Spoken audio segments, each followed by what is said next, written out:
So if someone tries to impart their view of who they believe we are, what they believe we can or cannot do, it's it stings for a minute for sure. I mean, especially for people we really care about who say that we can or can't do something.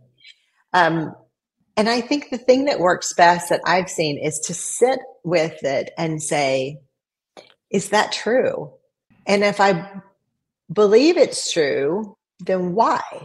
Why do I believe it's true when I didn't believe it was true prior to the conversation?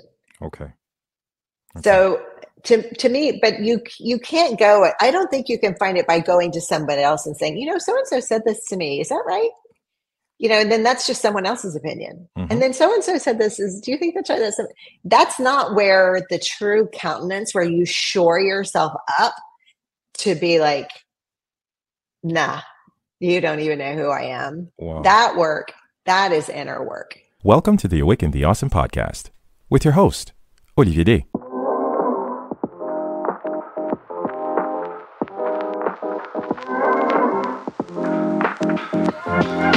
This is Awaken the Awesome, a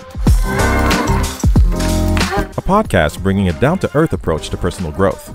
On this show, we're helping individuals just like you learn about tapping into their incredible potential through insightful interviews and inspiring lessons. Our mission is to encourage you to always keep pushing towards achieving your dreams and to stay awesome along the way. Our wonderful guest today is straight-talking, fun-loving, rule-breaking, mess-making, sometimes cussing, but always enjoyable spirit, Jodie King. On top of being an incredibly talented and established artist, with a career spanning over 20 years, Jodie is also a professional educator, speaker, entrepreneur, podcaster, and mother, with her work having been featured in notable publications such as Forbes, Entrepreneur Magazine, and Vogue. Jodie is a bona fide creative badass, a true avalanche of incredible energy and thoughtful wisdom when it comes to tapping into our inner creative and shamelessly letting it out. She is all too familiar with the weird feeling that you get as a day-to-day, say, number cruncher who has had that itch to paint, sing, write, make pottery, but backs away at the very idea, thinking that it's not for them. To put it in her own words, it takes a special kind of courage to turn ourselves inside out and show it to the world. Jodie's approach with helping her clients create what she calls honest art is very well aligned with her conviction that the starving artist idea is actual complete nonsense. She believes artists can grow in their creative field of choice and have their passion become a profitable, sustainable business. I had such a fun time sharing space with Jodie and getting to know more about her work and vision. This conversation did hit a really honest nerve, where I'm clearly reminded of the importance of staying true to your authentic self. And while she does not negate the fact that even though this does take some work on yourself, you should feel safe in realizing that it is not complicated once you choose to accept the individual singular talent that lies within you. On this episode, Jodie dishes out the importance of recognizing your creative urges and fueling them as they happen, not backing down on your authentic self, how knowing yourself is a keystone to your success, and so much more. So let's get into this. Awaken the Awesome, episode 208 with Jodie King. Here we go. That's why I wanted to, first of all, be incredibly grateful for your time, because having listened to your content, having listened to your episodes, I really want to say thank you, because that's always why I want to celebrate the guest going into the show. Every time they show up, I really want to celebrate you, Jodie, because in your personal journey, in your words, in your insights, in your powerful accounts of truth, vulnerability, and inspiration into letting us know in no uncertain words how to just get the fuck out of our own fog. Yes. And just go ahead and be shamelessly and unabashedly honest about who we are and do what the universe calls you to do. Just pick up a paintbrush. We're not just talking to artists here, but people who want Absolutely. to understand that within yourself is something terrific that you have to express, be it through music, be it 100%. Through painting, be it through woodworking, but that is the message that you push forward. And I find that incredibly inspiring. And I want to thank you for all the work that you do and all the work that you've done and all the things that you're still doing. And I just want to say a heartfelt thank you for being on the Awaken the Awesome podcast. It's a pleasure to have you. That was so kind of you to say. Thank you. I really appreciate that. Really appreciate it. It is I have a friend who says, I like my friends just a little fucked up. I Love it. thought, I thought, I don't, I don't relate to anybody who can't be honest about their struggles or honest about, just life. I can't relate to that. And so and of course I always want to be relatable and to other people as well. But I love that saying. So that's how I am. Just a little. And you have to. You have to. It's part Yes, I about, think we all are. we spend so much It's time well, editing who we maybe some are. people won't relate to that. Hmm. Because I think that we spend so much time editing ourselves. We're trying to be the perfect person or the right version of what the world expects us to be. Yeah. And you understand that, you know what? I think, was it Dr. Seuss that says the people who matter don't care, and the people who care Don't don't matter. don't matter. Yeah. So I think that really resonates. But it's really something that I want people to take away. If there's anything you guys can take away from this wonderful, wonderful exchange, from Jodie's insights, her journey, her teachings, her wonderful content, is the fact that you should not be ashamed, and you should never dim your own light for other people's opinion. I think that's one Uh, thing that you always bring forward. Thank you. I appreciate that. Of course, my business, as I'm a professional artist, I've been a professional artist for over 20 years. And so a lot of times what it looks like, I think to many people, is it looks like I teach artists how to paint, or I teach artists how to have a thriving art business, because I think, the starving artist cliche is bullshit. But so it looks like that's what I do, is that I teach artists how to, you know, do these things.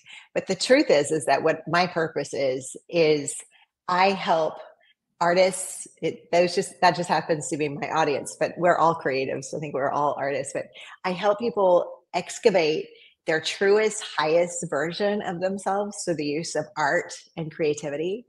And there was a recent, you may have heard this. There Hmm. was a recent study that was done. I think it was the Spain studies, SPANE. It was a study about energy, and you know how we know Einstein proves that everything is energy, right? And Hmm. so the study was really to see. I think they did a couple thousand people, and they wanted to see um, what energetic properties have the highest vibration. And if you were to ask prior to the study, what is the highest vibration we can all have? Because that person that just walks in the room and you just know there's just something about them. You want to be around them. There's just that their vibration is so high. Hmm. And so before this recent study, most people would say the highest vibration is love, right? If we can feel and embody love, that is the highest vibration that we can have. Wow. But this new study that was done showed that there was one other thing that was 400 times more powerful than that. Wow. And it showed that it was authenticity. Oh, okay. Yeah, so Wow. look this up. It's really fascinating. I wish I had more of the Hmm. details of it, but it's SPANE. So when we, to your point of what you just said, the more we can show up so fully ourselves, the unedited version of ourselves, Hmm. uh, you know, that's really when we have the most strength and power and ability to influence ourselves and others, is through just being the truest, highest version of ourselves. So lucky for me, I get to do it through the use of art and creativity for folks. But Wow. it was a beautiful reminder. Like, okay, Jody, you're on the right track. It's all You good. are. You are. You are. You got something incredible that you've tapped into. And if more and more people can just have the audacity to look within, not Yes. outward, but look within, and understand that those nuggets and that validation and that inspiration and that confirmation that you're looking for isn't that far off. But you have to dare to look within, because sometimes it's messy there, and that's okay. You know what? It's always messy there. I have a book coming out at the end of this year, and the name of it's a memoir, and it's called Messy for that very Nice. reason. Amazon wish list. Exactly. Love it. Love it. Yeah, but it is that, to dare to go in and to do that work, to dare to look at the, the darkness and I guess you could call them imperfections, but the things that maybe we need cleaning up a little bit. First we have to admit that maybe a few things could have a little light shine on them, and Wow. have a little empathy for ourselves while we do that. Can I share a personal story? Absolutely. When I was in what was it? I think eighth or ninth grade. Um, my parents put me, no, not even my parents, like my sister went to an all girls school, and Mhm. there was a theater group happening, and they needed a male role. And my sister hit me up and said, like, hey, I think you'd be good for this, you could try it out. I've never done theater in my life. So okay, I got there on the stage, and turns out I was good, and it was great. And the first show that happened that year was just like, oh, awesome. So my God, it's like, Ollie's so great. Like, you should come back next year. Our next troop, you're definitely there. Okay. Fast forward, let's say I just put in a lot more energy into theater than I did into my academics. Right. And again, my parents are very, very traditional. My father's an engineer, my mom's a doctor, so they were not messing around. It's like, listen, either you work and you show me the grades, or you're leaving the theater group. So all this to say that didn't work out. So I never got, let's just say that's one very huge regret of mine, that never stood up for myself and said, like, this is what I want to do, because there's still that fire inside of me that loves the stage, not movies, but the stage. I really loved it, Yes. but I never explored it. But all this to say that um when we let others take the steering wheel of our life, we may not like where we end up. And you shared a personal story in many of your interviews about how the third grade teacher and mushrooms. Can you probably share this story? Because I think that's something that's really going to resonate with a lot of people. How some people have a say in our lives, and how they think that they can have the authority to try to direct us. Yes, well, those are two big stories. The mushroom story is one. The third grade teacher is different. But so the thing is that I never really considered myself to be an artist. I'm 55 right now, and 20 years ago, when I was 35, I picked up a paintbrush. And prior to that, I really had no desire whatsoever to paint, to draw. I didn't even really like coloring. I just wasn't that kid. And when I dug a little deeper to see, like, where did this come from, that I just was kind of shunned that part. I danced when I was younger, so that to me was like a creative expression. But what did it come from that I kind of shunned the visual arts? And I would trace it back to my third grade teacher. And what happened was we were going to start, we were going to learn how to do ceramics. And so, oh, wait, sorry. I'm just now realizing the mushroom, I have a different mushroom story. We're not telling that one. Okay. Okay. Okay. Okay. Normally, when I say the mushroom story, it's a whole different story. No, we won't go there. Sorry. Okay. So anyway, we were in third grade. We're sitting at, those tables, cafeteria tables, one next to each other. And my third grade teacher put balls of clay in front of everyone. And the instruction was to create a mushroom out of this, and then paint it. And so I did, like everybody else was doing, but I had some leftover clay. And so I rolled up the little balls of clay and I put them on top. And then I painted the little balls a different color. Then I Hmm. painted the rest of the mushroom and handed it over to the teacher. And then a week later, she had fired them in the kiln. And so a week later, we came back and she presented all of the mushrooms in front of each of the kids. And as she was going down the line, she would say something like, I love that, Julie. And David, such a pretty color. She was kind of complimenting everyone. And when she got to me, she put the mushroom in front of me and she said, Jodie, those little balls were not part of the assignment. I mean, really? Really? Really? Wow.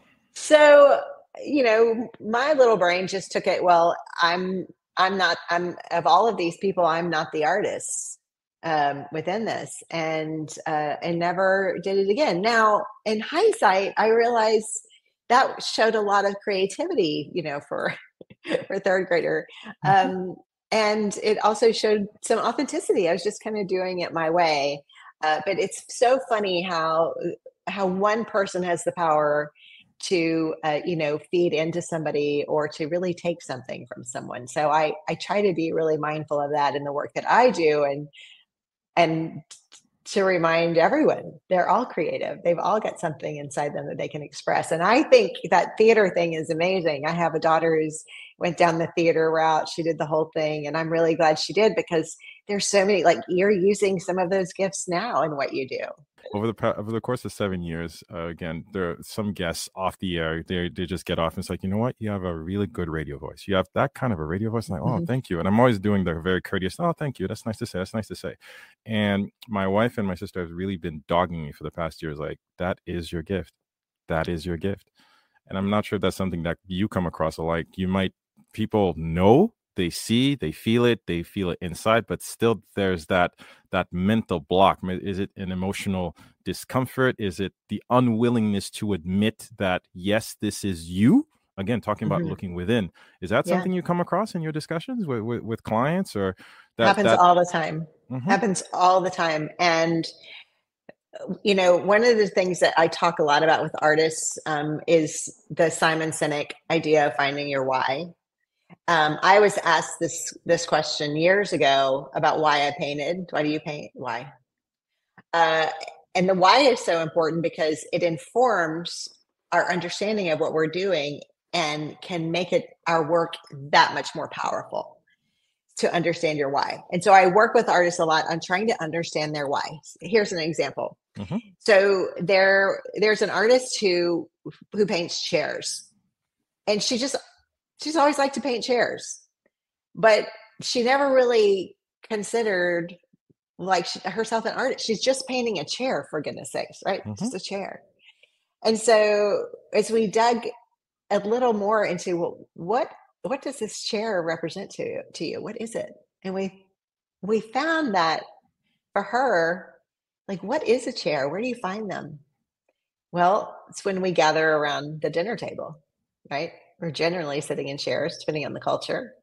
When somebody dies, and we're eating, either sitting Shiva or whatever it might be, we're sitting in chairs. When we are any sort of communal setting, we're generally sitting on chairs. And as she started digging in, and she's like, oh, but there's chairs here, and there's chairs here, and there's chairs here. It it became even her work became even more powerful. And the reason I bring this up is because sometimes our why and our purpose is so obvious that we Mhm. can't see it. Like, it's so almost so easy we can't see it. And like, for you, you have this gift, right?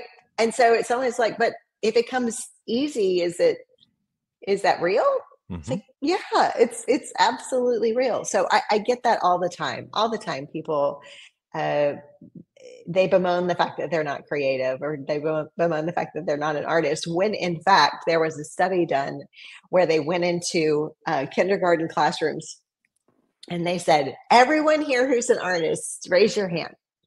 And Okay. 100% of the kids raised their hands. Okay. And then they went into, I think it was a fourth grade classroom, and they said, everyone here who's an artist, raise your hand. And only half the kids raised their hand. So that would have been me. Like, I wouldn't Wow. have been raising my hand. Okay. And then they went to middle school, and they said, everyone here who's an artist, raise their hand. And only one child raised their hand. So we were all born artists. We were all born creative. It shows up differently for everyone. For you, you use your voice. For others, it might be singing. For another, it might be gardening. Another, it might be cooking. Another, it might be engineering. For me, it's visual arts, but it's different for everyone. But the sooner we embrace our gifts, we give them power. Wow. And I wanted to piggyback on what you just said. Still going back to the third grade story, because in one of your writings, you also mentioned that through that episode, after that happened, obviously, as a young child, that stays with you. And in your own words, you said, "I felt dismantled." Mhm. Sometimes these figures of authority, these teachers, these parents, these relatives, even in our adult life, they do not understand the weight that these words can have and the impact and the shift that can happen if we buy into that. And my question to you is like, So true. you've obviously overcome it. And I guess for those of us who feel dismantled, who've had that naysaying, who've had that, well, good luck with that. Well, you can't do that. You never have experience. Did you go to art school? But how do we carry ourselves out of that fear? That how do we not fall into the trap of believing them if we know what's within us? That's such a great question. And I don't know that I have a pinpoint answer for it, but I do know where it doesn't come from. Mm-hmm. And it doesn't come from the outside of us. Okay. So if someone tries to impart their view of who they believe we are, what they believe we can or cannot do, it it stings for a minute, for sure. I mean, especially for people we really care about who say that we can or can't do something. Um, and then that's when we go back and we have to I'm big on meditation, big on just being still and sitting with something. And I think the thing that works best that I've seen is to sit with it and say, is that true? And if Mm. and if I believe it's true, then why? Why do I believe it's true when I didn't believe it was true prior to the conversation? Okay. So to me, but you can't go. I don't think you can find it by going to somebody else and saying, so and so said this to me. Is that right? And then that's just someone else's opinion. Mm-hmm. And then so and so said this. Do you think that's right? That's not where the true countenance, where you shore yourself up to be like, nah, you don't even know who I am. Wow. That work, that is inner work. That's the work that leaves you unwavering in your pursuit. That is crazy. My daughter, because I've got such a weird relationship with her, she hates when I do it. She's ADD, but sometimes so she's very bubbly. She's all over the place. She has ideas whatsoever. She will try to, I don't know, she'll come up with a new way to tie her laces. One day it's painting, the other day it's dancing.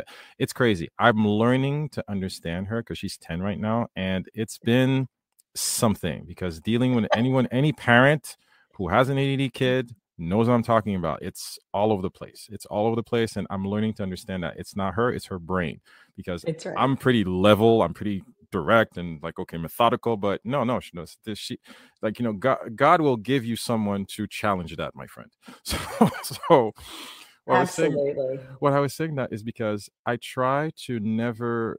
She wants my opinion on a lot of things. Like suppose like you, she drew a dress, or she sewed this little dress on her doll, or she made this drawing for a friend. Daddy, what do you think? And I'm like, what do you think? Oh yeah. And I just sit with that. It's like, well, Dad, I asked you, what do you think? No. What do you think? Mm-hmm. Is it pretty? Do you think it's pretty? But Daddy, I'm wearing this dress. I want you to know if it. Well, I'd love to know what you think.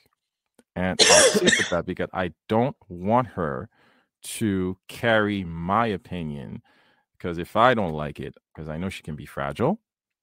Yeah. And I will make that effort. And sometimes it's hard because I just want to say, well, it's kind of mixed up a bunch of colors here. There's a lot going on there, but I can't do that because that's who she is. And there's nothing more beautiful than the innocence of youth, because I have no right to take that away from her. So that's something that we lose, I think, growing up. I don't know where that comes from because life happens, but it's important to stay connected with that inner spark. Don't you think? 100%. And I love that what she's doing is what we all do, which is to seek outside validation for our worth. Right. We started very, very early to do that, but I love that you put the question back on her. But it is so important not to lose our spark in that way. When I do art critiques for the artists that are in my programs, and I always start the critique with, first of all, tell me about this piece, right? So then I can come to understand what it means for them. And then the second thing I say is, tell me what you love about it. And, that helps an artist start to discern for themselves what they love, what they're doing, why they're doing it, because we inherently are exposed to people judging our work, right? If we put it out there to sell, there's going to be people that like it, and there will always be people that do not like it. That's just the way it works. But if we can have ourselves, like, be really clear on ourselves, on what it means to us, why we're doing this, what we love about it, etc., then we are able to stand much firmer in who we are, and really just to keep going so that we don't lose that spark. We got to keep it. Wow. You shared something that I thought was very powerful, still in the same realm of always connecting with always connecting within. You shared your personal morning meditation or personal morning mantra, if you will. And I hope I'm not paraphrasing, but I'll try to remain respectful. What would you have me do? Where would you have me go? What would you have me say? And to whom? I think those are very, very powerful questions that keep you anchored within your journey. And I just wanted to know, where did that come from? Is it something that's new? Was it something that you've done for like past 30 years? Because I'm sure there's a story behind that. I wish I had a great story. I think I heard it somewhere in it. Well, I don't think, I know I heard it. It was not original to me. I wish it was, but I can't imagine that I came up with that. But it resonated so much with me because it keeps me in a place of service. Okay. And it feels like it really keeps me grounded, because the work that I do, the work that you do, it's very much kind of self-reflective. I'm painting. It's me. What does it mean about what am I experience? Like, it can be a little me-centric. Mhm. But when I say that every morning, what would you have me do? Where would you have me go? What would you have me say? And to whom? Keeps me in a more, it maybe not keeps me, but it at least starts my day in a place of service. I love it because that's one thing that people should never forget. You cannot be so centered on your navel that you forget that you are creating, you are speaking, you exist to bring good, to bring kindness, to bring your presence, your gift, your worth.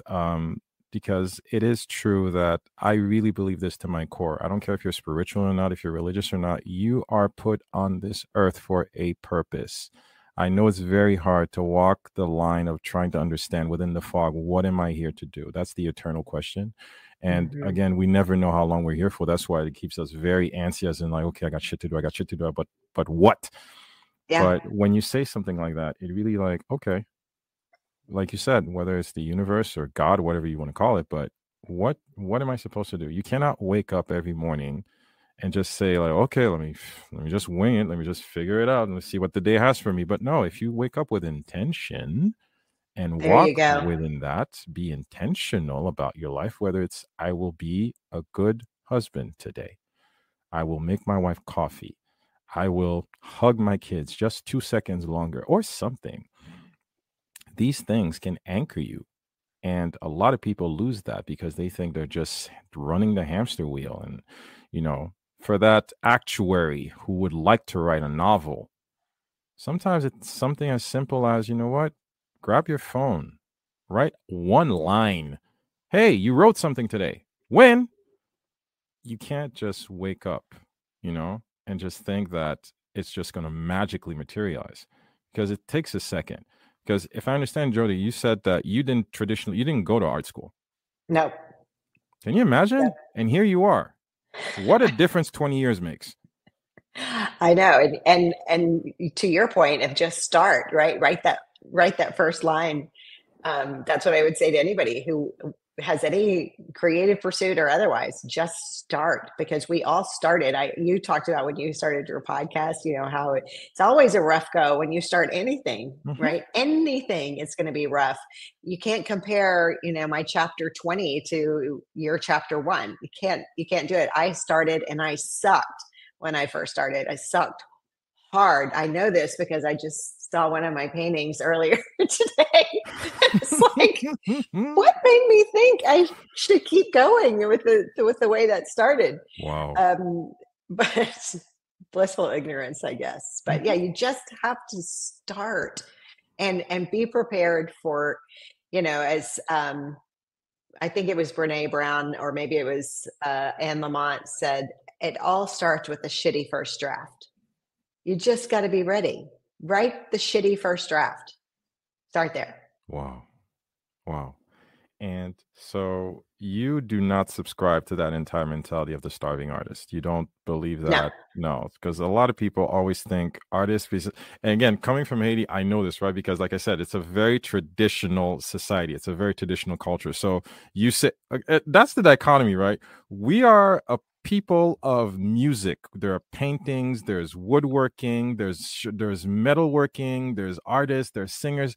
We love having creativity. We have it in our blood. But you tell your parents you're going to go out and start a band or, be a painter. It's like, nope, but not before you're a lawyer, not before you're a doctor. Right. Yeah, sure, you can do that, but have a traditional plan B.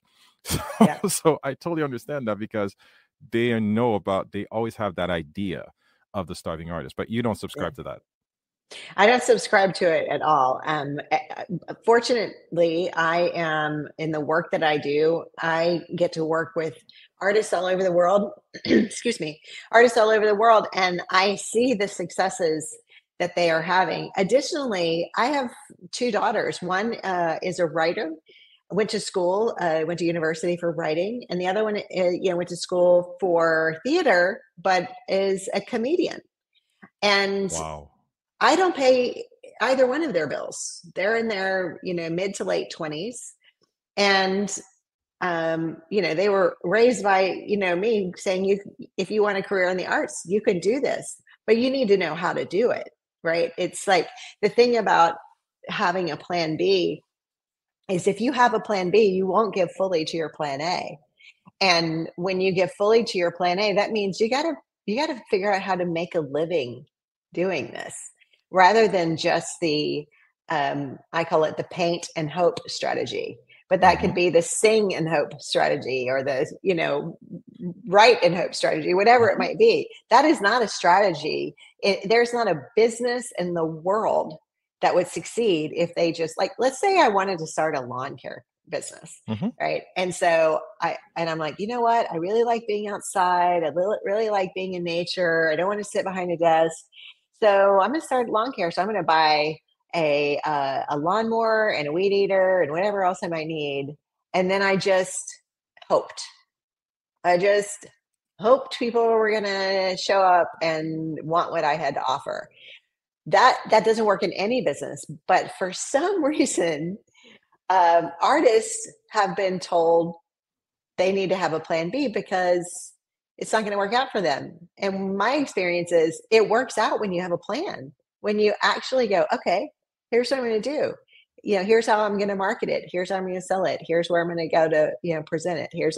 There are amazing opportunities for artists, but we have to be willing to do what it takes to make a living doing what we love. And I'm telling you, the payoff is incredible, because we get to, number one, make a living doing what we love. That there's nothing wrong with that. But also we get to fully express the things that we're passionate about. We've talked about how you use your voice, but it's more than just the tone of your voice and, the cadence of what you say. It's the fact that you have something to say and you say it. Appreciate and using our voice as an artist is so important. So important. Think of it this way. Like, let's say artists, I work with visual artists, right? And we've got a lot inside of us, and we've got to take it and we've got to put it on the outside of us. Like that is what makes us do what we have to do. So artists, especially visual artists, we take in so much of the world. Artists in general take in the world, right? And we can't hold it all. We're the sensitive ones, the songwriters, the theater, the art. Yeah, we are the sensitive ones, and we take in so much of the world visually, auditory, like just energetically. We take it all in. We can't hold it all. What are we going to do with it? So we have to take it. We have to put it on the outside of us, right? And that is the most vulnerable feeling we can have. But it also is so incredible because when we can do that, we validate another human's experience. So artists validate the human experience. That is no small thing. When you think of that book that somebody wrote that resonated so much with you, it changed your life. Mm-hmm. When you think of Marvin Gaye, he wrote Let's Get It On. If that doesn't validate a certain human experience, Mm-hmm. I don't know what does. It's artists are so integral to the world, and yet we're the ones that are told you're going to starve. Like the only other profession that's like straight up poverty is the priesthood, the ministry. Wow. And artists, and yet we provide such value with connection with others and validating others. So I don't subscribe to the starving artist BS, and I've seen that there's ways that it works. There's just a lot that you can do, but artists have to learn. It's not taught in art school, which is crazy to me, which is also why I'm glad I didn't go to art school. It's like, well, because I wouldn't have learned all of the entrepreneurial stuff that I learned instead. What's the point of going if you're not going to teach me exactly what I need to know to live off this thing that you're teaching me? Exactly. And exactly. What I love about it is the fact that, okay, let me be ironic for 2 seconds, but Jodie, I'm a purist. I cannot be bothered by the conventions of capitalist society and making money off my art. I'm a purist. I live for my art. But you're broke. Yeah, how's that working for you?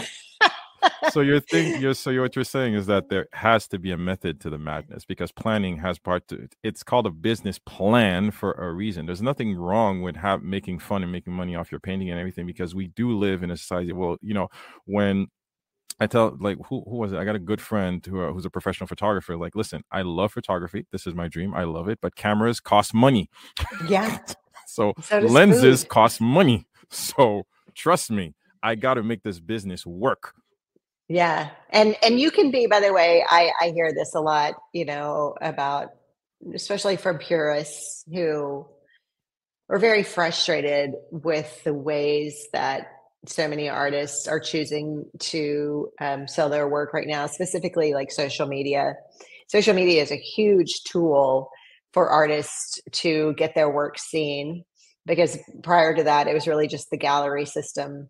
But, with, thank goodness for the internet, but now we're able to have other means to do it. And purists are like saying, you're kind of selling out, you're, whatever. And I don't think that it has to be a binary at all. I think it can be both, where you can be absolutely true to the work, absolutely true to yourself, and you can still make money in a way that isn't aligned with you. Maybe social media is not aligned with a lot of artists. But if they want their work in galleries, the gallery system has changed. Now, when you apply to a gallery, most of their submission guidelines, they want to see what kind of social media following you have. Wow. It's always about the art first, by the way, always about the art first. So you can't have a strong social media following and your art suck. That doesn't, they won't just take you for that. It always comes down to the art first. But the game is changing. And so if artists do want to, even if they don't want to make a living, but they want to make consistent money, there are ways to do it.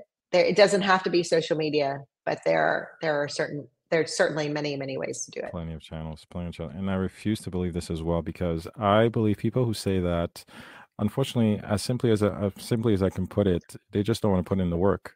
I've learned this time and time again with this podcast, because funny enough, before this one, I had a photography podcast, and just to compare with authenticity, I loved doing photography. I loved it. Took a lot of pictures. They had a few wedding gigs here and there, but it wasn't authentic. I love photography enough to do it, but do I love it enough to make a weekly photography podcast episode every single day? No. And that's why I retired it. I was like, no, this isn't me. Sure, I enjoy the gift of gab, but it took my wife to. No, you gotta love it. you gotta love it. But my wife was like, maybe it's just no, you like the podcasting. I mean, you can handle a 4-hour conversation about toothpicks, but maybe it's the photography thing that's not working for you. And she was right. You know what? You're more the connector. You love human connections. And that's why, I really, I retired it. And, that's why I've been having fun with this thing for the past 7 years. And what I want people to hear from what you just told us is the fact that consistency is key. And Yes. if you don't love it, because it's going to require time, it's going to require effort, it's going to require sacrifice, it's going to require growth, because, like you said, the game changes all the time. You have to know the rules in order to either master them or bend them. So you have to understand what you're in for and have fun. If you're not having fun, it's what's Can the we point? Okay, can we talk about that for a minute? Please. This is so important, and I don't think we're talking about this enough. So the idea of having fun, I'm not sure when this is coming out, but it's, for towards the beginning of the year right now. And so a lot of people are talking about, what we want to do in the year, but it doesn't matter. It can be any time of the year. But when I work with artists, what I've been saying recently is like, look, here's like 16 different ways that, we've talked about you making money. Is it art fair? Is it email? Is it social media? Is it art consultants? Is it interior designers? Is it galleries? Is it like, there's all these different ways to do it, right? And so we're looking at the year, and I go, I want you to pick 3 things that sound like fun. Like, what is going to be fun for you? Because now that we know that our highest energetic state is authenticity, and below that is love and then joy, right? If we want to stay in this high vibration in our business, so basically our waking hours, right? Most of our waking hours, we got to stay in what's true for us. And how do we know it's true for us? It's if we're having fun. Because if we hate it, we're not going to stick with it, right? And it's also not going to be as effective. So I always say, think about what would be fun for you. And like for me this year, what is fun for me is like, I want to collaborate. I want to collaborate with people. I want to do things with other people. I want to collaborate on paintings. I want to collaborate on projects. Something like that to me sounds fun. Doing an art fair? Nah, I could. That doesn't really sound like fun.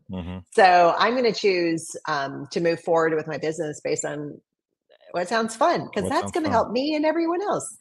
If it's not fun, why do it? Because Yes. why subject yourself to something that's going to be more irritating, frustrating? Because we talked about the time that we have left on this earth.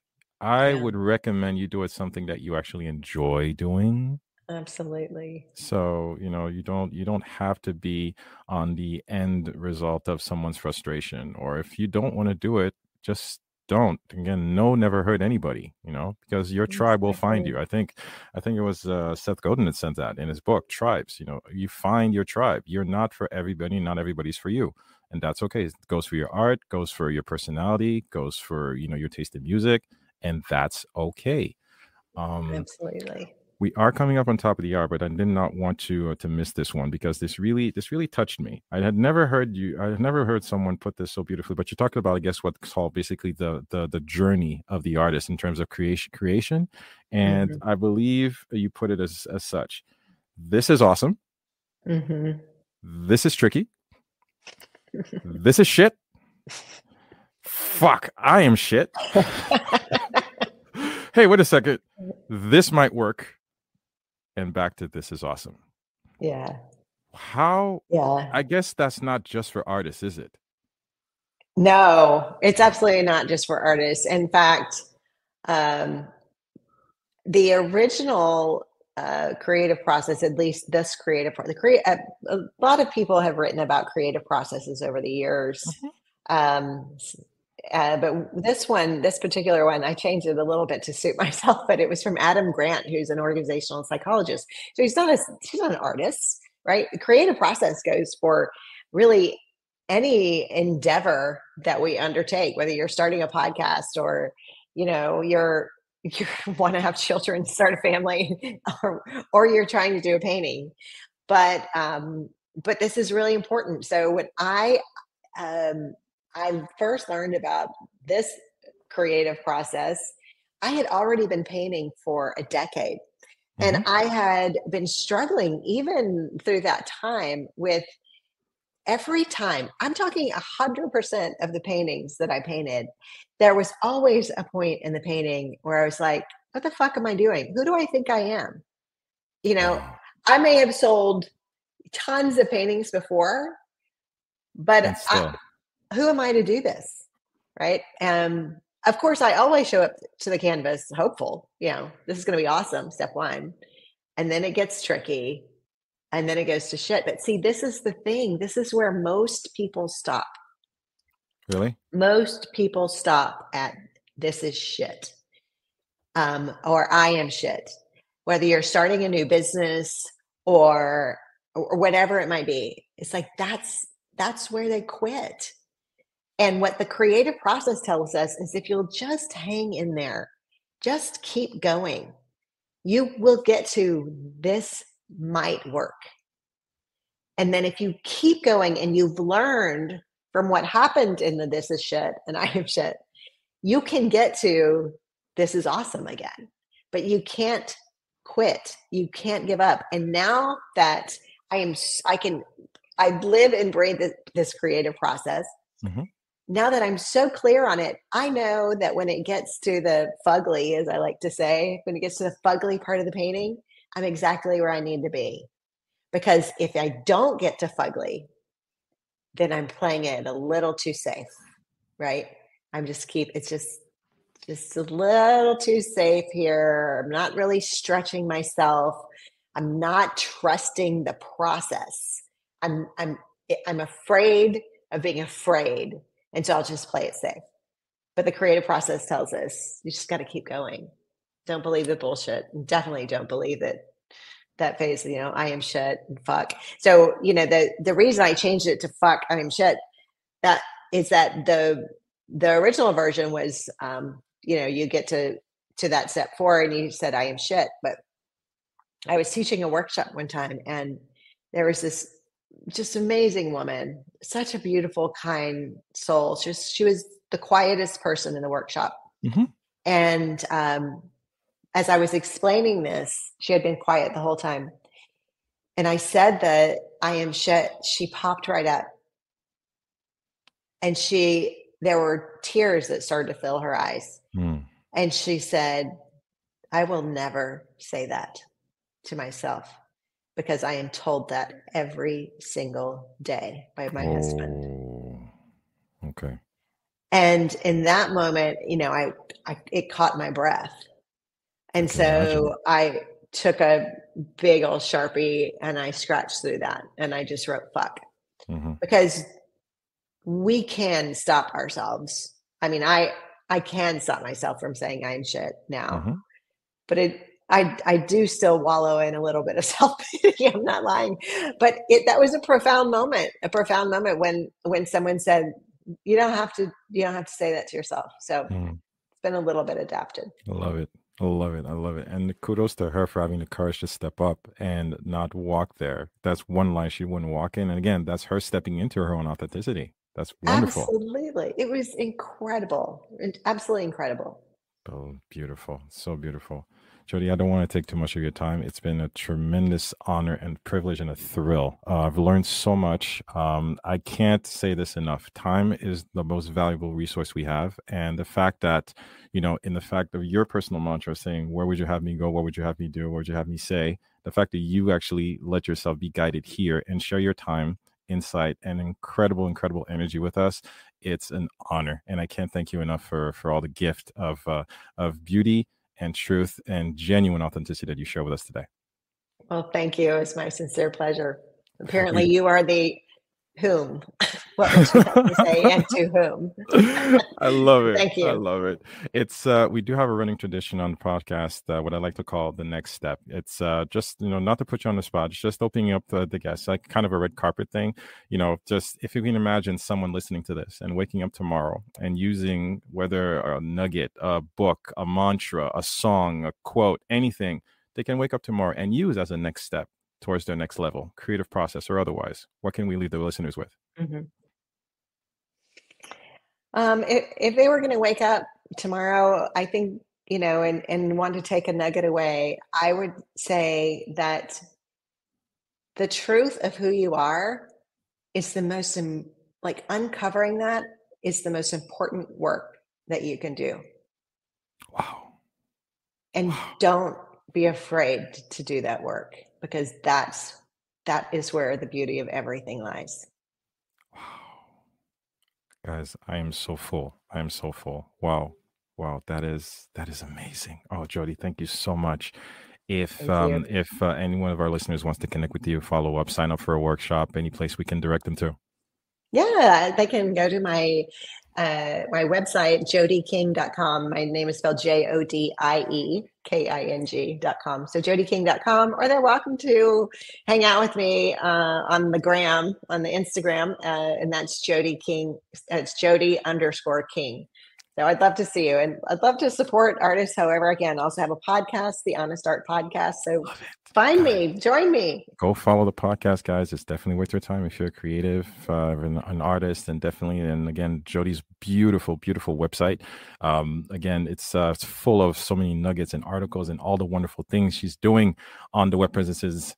And God, man, I am so, so, so, so grateful. I'm so giddy. But guys, another episode of Awaken the Awesome in the can. Jodie, thank you so much for this wonderful time. Again, open invitation anytime. This is not the last of our interactions. I'm already following you on Instagram, and I will definitely, again, put in all the web links and all the web presences on the blog post when it goes live. But for everything that you do and share and all the good you put in the world, thank you so, so very much. It's an honor. Thank you. You take care. Guys, as always, stay blessed, stay safe. Thank you for following the journey and supporting us. Just find us in all the interwebs. You know where we are, on the Apples and the podcasts and the Spotifys of the world. As always do, stay blessed, stay safe, and as always do, stay awesome. This has been another episode of the Awaken the Awesome podcast. We always love to get your feedback, so please do drop us a line via Instagram, Facebook, or email. Our email address, awakentheawesome@gmail.com. Do visit our official website at awakentheawesome.ca, where you can find our entire back catalog of episodes and incredible guests. Also, if you haven't already, please hop on over to Apple Podcasts and subscribe, give us a rating, and leave us a review, as this helps us tremendously in growing this podcast and spreading the word to more awesome listeners like you. We always appreciate your support, and thank you for listening. Stay awesome.